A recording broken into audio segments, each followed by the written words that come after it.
You're listening to an Airwave Media Podcast. Feel like who art Ed? We'll try to splice it. Who art Ed? Mr. Wood art Ed me. Good. Either way, it's ambiguous. It works on so many levels. I know. That's off to a great start. Welcome to Who Arted, where we explore visual arts in an audio medium. I'm your host, Kyle Wood, and today we're going to be looking at Felix Gonzalez-Torres. Felix Gonzalez-Torres was born November 26, 1957, in Cuba. In 1971, he and his sister Gloria went to Madrid. They stayed in an orphanage there until later that year they were settled with relatives in Puerto Rico. He studied art at the university in Puerto Rico in San Juan, and then in 1979, he moved to New York City. He traveled a little bit. In the 80s, he went to Europe. He studied in Venice. 1987, he earned his MFA from New York University. While at NYU, he was reading a lot of art theory. It seems he was specifically enamored with the idea of the audience as a participant in the arts. In the mid to late 80s, he went on to teach at NYU and the California Institute of the Arts. He joined Group Material, an artist collective focused on community education and cultural activism. In the 1980s, there were a lot of art movements happening. We saw some people focused on minimalism, some people were focusing on pop art. There was a resurgence in expressionistic works.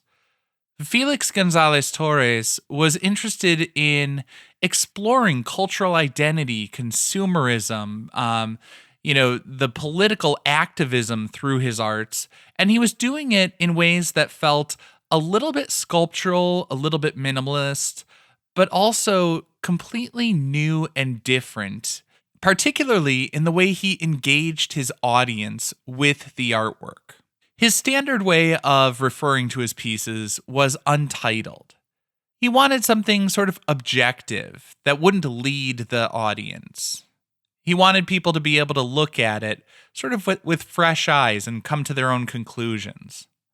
Of course, while he titled them Untitled, he also tended to put parenthetical titles in, which gave us some clues as to his intention or his inspiration. The vast majority of his works, though, were about the love of his life, Ross, and the AIDS crisis and the way it was handled by society at the time. I think one of the most brilliant things about Felix Gonzalez-Torres' work was that he could get at these issues without being explicit. He would suggest things. For example, he put up a series of billboards of just a photograph of an unmade bed, as a way of calling out the notion of people's personal lives being up for public scrutiny and debate. Another of his works that really grabbed a lot of attention, and I think is absolutely brilliant, is his stacks of unlimited edition prints. It's a minimal sculpture, but it's also interactive. He would tell the museum to put out a stack of prints and replenish as necessary. People walking through the museum were welcome to take any piece they would like, and the dimensions of the piece would change as the stack was depleted by people coming by and taking a piece. Among other things, I think there's just something so wonderful about breaking down the barrier between the artist and audience, allowing the audience to become a collaborator in the artwork. But also, there's something so wonderfully democratic about such a well-known artist making his work free and accessible to everybody.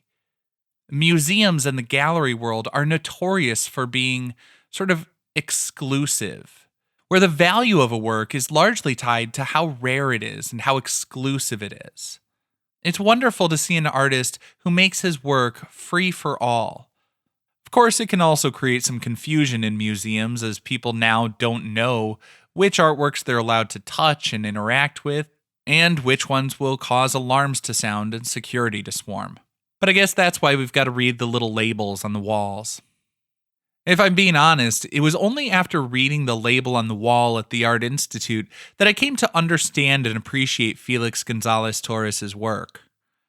When I first saw one of his pieces, it was just a pile of candy left out on the floor in the gallery.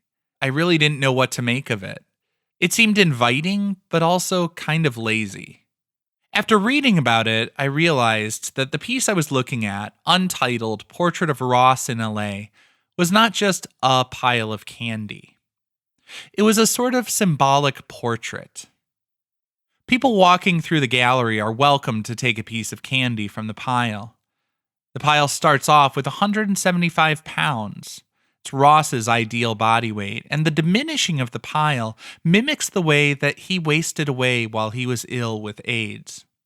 Some people will see the candy as something bright and shiny, something to be enjoyed and then carelessly thrown away. On the other hand, some people will see it as a treat, something to be savored, something unexpected that brings delight, and they take it in. And in that, the piles diminish, but they also get replenished from time to time. And as people take it in, it becomes a part of them, and a little piece of him lives on. This concludes this week's episode of Who Arted, part of the Airwave Media Podcast Network. If you found this tolerable, please leave a rating or review on your favorite podcast app. You can find images of the work being discussed this week and every week on social media at Who Arted Podcast on Twitter, Instagram, and TikTok, and of course on the website whoartedpodcast.com. Podcast done.